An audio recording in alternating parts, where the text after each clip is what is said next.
Hello once again, it's Pastor John Carlo, Senior Pastor of Christian Pentecostal Church, and we're continuing our series on the footsteps of Jesus, his ministry from his birth all the way to his ascension. And again, as we were speaking last week in the 9th chapter of John, we see a very interesting situation where Jesus heals a man who was blind from birth. And he does it in a unique way with the spit and the clay, sends him to the pool of Siloam.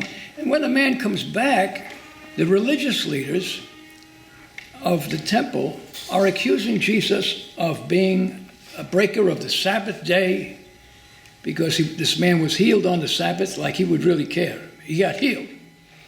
They interrogate the man.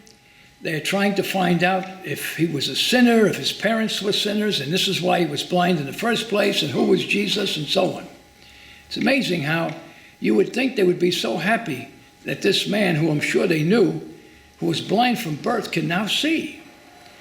And of course, they get to the point where they even bring his parents in. And his parents get kind of angry too. And they interrogate them, and the parents are basically saying, look, our son has been blind since birth, and now he's healed. And it gets to the point in this whole dialogue where they kind of get Jesus angry. It's amazing, as we study the life of Jesus, he doesn't get angry at sinners. He doesn't get angry at people who are honestly seeking more to know about God. But he gets angry at the religious leaders because, as I've read before, he called them whitened sepulchres. In other words, they were spiritually dead. All they had was religion, and they used that religion to control the people and even to put them down with the taxes and all the different little laws that they would apply when they wanted to apply them. And we see that it got to the point where they even wanted to kill Jesus. And we're told that he walks right through them. He's the invisible man, and they don't see him. So as we continue this journey in regard to Jesus, we see chapter 10 opens up, and Jesus is speaking to a number of people. And we're going to see in Jesus' ministry, he was a teacher, a great teacher. They called him rabbi in many cases. But his secret in teaching was this.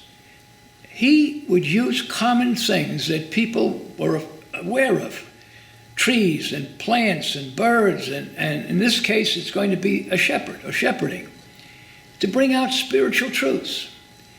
It's amazing how some people can get so intellectual that you don't know what they're talking about. But here Jesus is saying, if you can understand this simple thing that's in front of you, you can understand the spiritual aspect of it. And here in chapter 10, he uses the job or the occupation of a shepherd to describe himself. And he describes himself as the good shepherd.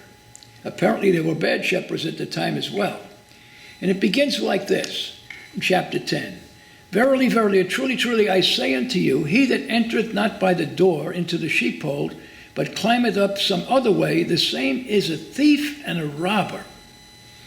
In other words, we're going to see that the shepherd is a person who cares about the sheep, who would even give his life for the sheep to protect them and provide for the sheep and so on. Now look what happens. As we read about this good shepherd, we also see that a stranger, the sheep will not follow. So the shepherd and the sheep come into a personal relationship where they know each other's voice, so to speak, where they recognize each other, and where the sheep are willing to follow the shepherd, knowing that he is leading them to the water that they can drink, to the food that they can eat, and also to a place where they'll be protected. Let's see how this all works out. Again, in the first 18 chapters, Jesus shows what a good shepherd is all about. He tells us that the good shepherd knows his sheep. There is a relationship between them. In verse 3, it says, to him the porter opened, and the sheep hear his voice, and he calleth his own sheep by name, and leadeth them out.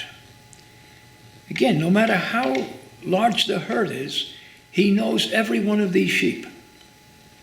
Then we see that in verses 10, chapter 10, 3 and 4, and 27, he leads his sheep. He doesn't follow the sheep, he leads the sheep, which gives us a good picture of Jesus leading. When something is happening and a person is leading and you're following, you're depending on that person's ability to see danger, to see dangerous situations or things. So the shepherd is not behind the sheep, he is leading the sheep. And then we also read in verse 3 and 4 something interesting. The good shepherd talks to his sheep. Imagine this. The shepherd is speaking to his sheep. They know his voice, and they follow his voice. They know when they've done something wrong or done something right, and so on. Then we see in verse 9, it says the shepherd saves his sheep. Now, we're not talking about spiritually saving them, but he saves them from what? From predators, saves them from getting hurt. Sheep are very interesting animals in the sense that they don't have a high IQ, so to speak. If they fall down on their back and they're laying there with their feet up, they don't know how to get up. And they literally will die if someone or the shepherd doesn't come along and flip them over and get them to get up. Isn't that interesting? So the shepherd is constantly aware of them, of all of them. Some at times may wander off the trail and get themselves in a situation where they're either hurt or going to be hurt. You'll notice the shepherd had a rod and a staff. That curved staff was used, for example, if the sheep would fall over on the edge of a cliff or something, he could take that staff and kind of hook that sheep and pull it back to safety. So again, the good shepherd saves his sheep. In verse 10, it says, the good shepherd satisfies his sheep. Sheep, like people, need special attention, right? And we see that the shepherd gives them that kind of attention. He satisfies them. For example, they need not only food, but they need water. An interesting thing about sheep is if they see water, they'll run after it and they'll try to drink it all up. But because streams and lakes and places like that sometimes have quick or fast running water, and literally when the sheep puts his face down into the water trying to drink it, that flow of water could actually drown the sheep. In the 23rd Psalm, it talks about the water that the sheep needs. It has to be calm water so the sheep can drink it and be able to breathe in between the drinking. In verses 11 and 15, it tells us something very powerful, that the shepherd is willing to die for his sheep. Well, hold on. We'll tell you how that might happen. He's willing to die. That's the relationship he has with them.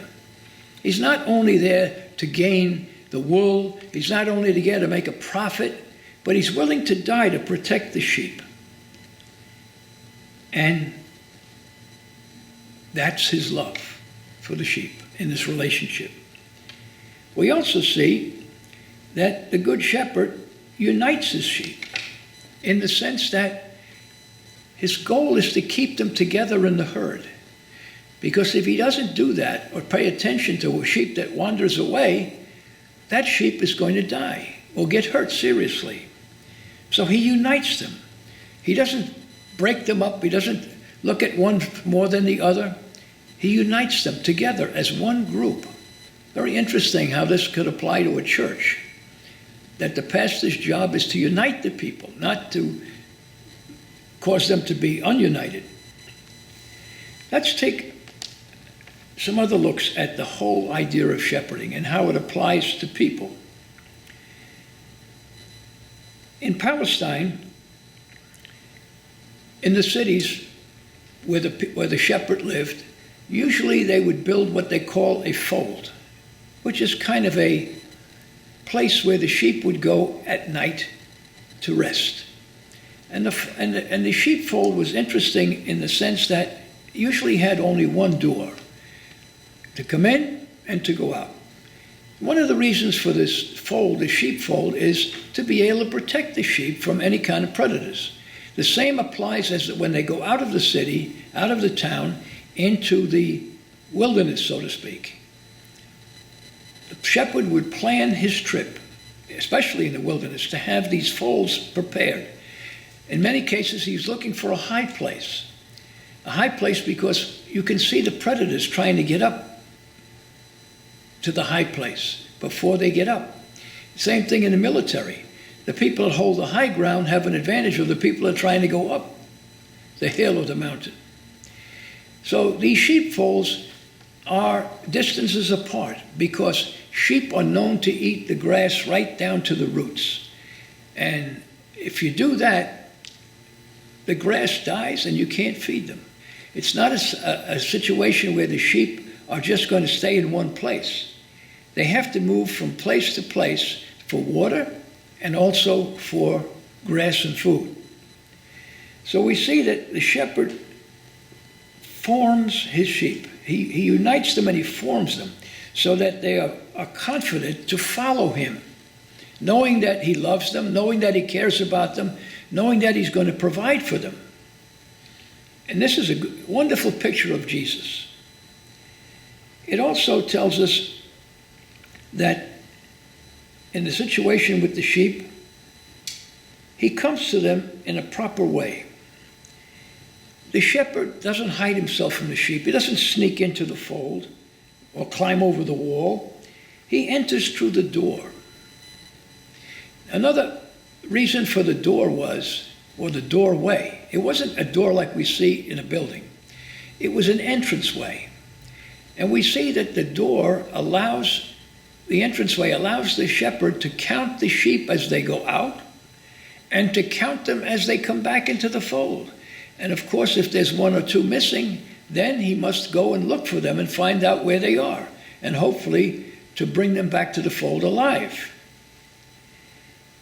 That's why Jesus is going to use this door picture when it comes to people. Hold on to that.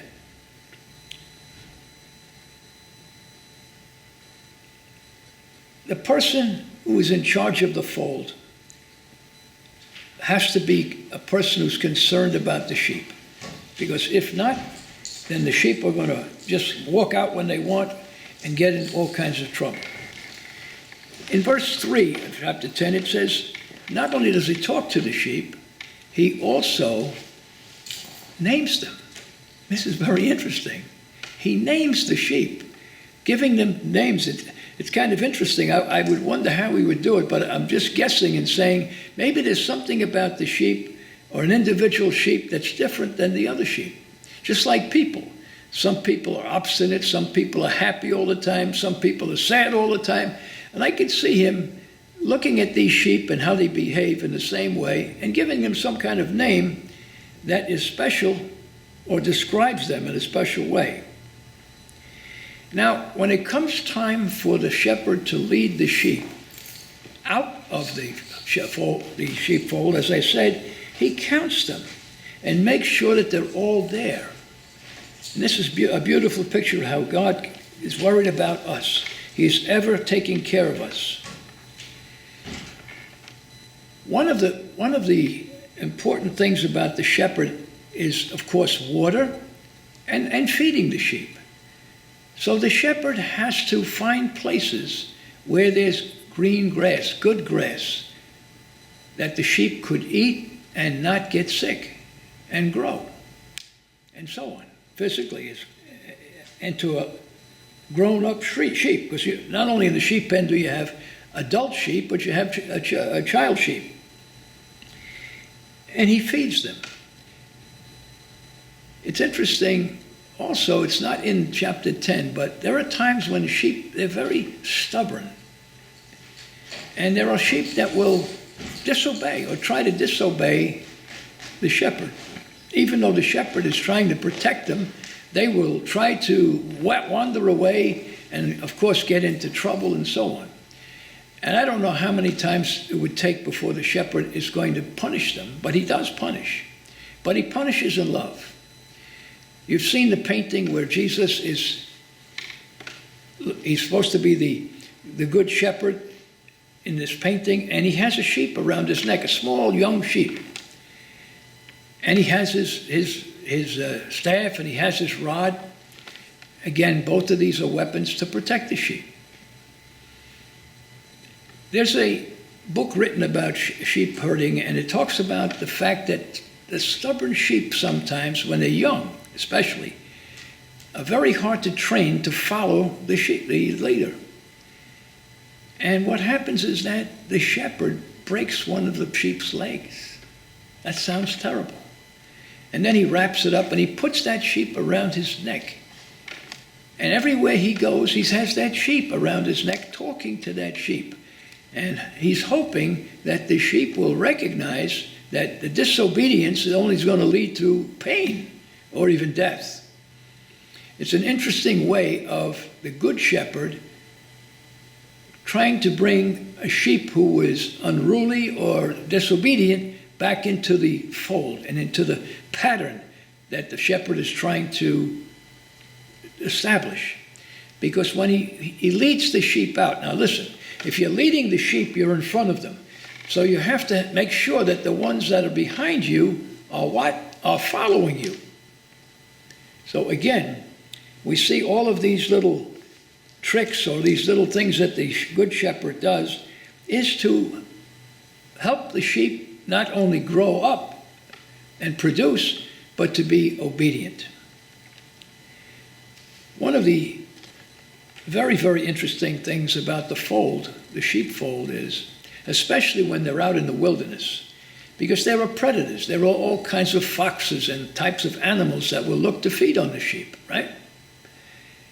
And what happens with the shepherd after he brings them into the fold? The folds, of course, could be made out of stones, could be made out of wood, of trees, anything, but it's kind of either a circle or a kind of an oblong type of circle, but it has that one doorway. Jesus speaks about this in another place when he says, I am the good shepherd. No one enters and no one leaves without my permission. That's the modern vernacular. A good shepherd will sleep in the doorway of the sheep to protect them. He's protecting them not only with his rod and staff, but his life. Because if predators come and try to get into the fold, and hopefully the fold is maybe 3 or 4 feet high, and these predators can't get in, it will cause these predators to run away and save the sheep. So again, in this whole chapter, Jesus is describing how the good shepherd not only feeds the sheep, not only leads the sheep, but he also protects the sheep. And he's willing to die to protect them from people or animals that would hurt them. And this is a beautiful example, actually, not only of Jesus, but it's supposed to be the type of person who pastors a church. Whether he or she thinks that pastoring is all about preaching, they're wrong. It's about people. And people like sheep come in every type of personality. And it's something that you could read 100 books on and still be shocked. A good shepherd learns how to talk to the sheep, how to deal with them. You can't always deal with people the same way. Everybody's different. And so this example that he's giving is really about shepherding people, not just sheep. In the 23rd Psalm, David uses the same identification between the sheep and the shepherd. The Lord is my shepherd, he says. I shall not want. What does it say? Let's take a look at it. Psalm 23. Because a lot of things that David says in Psalm 23 are very close to what Jesus is saying here in John 10. I'm going to give you some more information on the sheep as we go through it. The Lord is my shepherd, I shall not want. In other words, the sheep are not out there to find food. It's the shepherd that finds the food and the water, right? He maketh me to lie down in green pastures, right? Hopefully full of food, the type of food that sheep like. He leadeth me beside the still waters. I said this before. A sheep will see water and jump right in and try to drink it. And if it's water that's very, very moving water, it can drown the sheep. So David is saying the shepherd looks for still waters, waters that are not running like a hurricane, but still waters where the sheep can drink and not drown. He restoreth my soul. He leadeth me in the paths of righteousness for his name's sake. Again, the paths of righteousness here, he's really saying that God will lead us as the shepherd into what? Into good things, the good things, good places, places of righteousness, where we can be an example to others. And then it says, yea, though I walk through the valley of the shadow of death, I will fear no evil, for thou art with me. Again, the shepherd at times would walk through areas that are known for predators, and the shepherd protects them. Look what it says. Thy rod and thy staff, they comfort me. Because the shepherd has these weapons to protect the sheep. As I said before, the rod was a small kind of a stick, like a policeman's nightstick, for predators that might try to hurt. And then the staff, with its crooked part, he could scoop up a sheep that's ready to fall off a cliff and bring him back into the fold without being hurt. And he goes on to tell us, this is one part I like. Thou anointest my head with oil, my cup runneth over. One of the things that the shepherds would do with the sheep is they would anoint the head of the sheep with oil. Why would you say that? Why do they do that for? You see, sheep can be terrorized by flies and bugs to the point where they actually go crazy and run off a cliff or run into the ocean to get rid of these things. But when the shepherd would see that, he'd put oil over the sheep's head so that when these predators, even though they're small, would come to attack the sheep, they'd get stuck in the oil and die. So it's a protective mask. And here David uses the same thing, that he will anoint me with oil so my cup runneth over. I'm alive, right?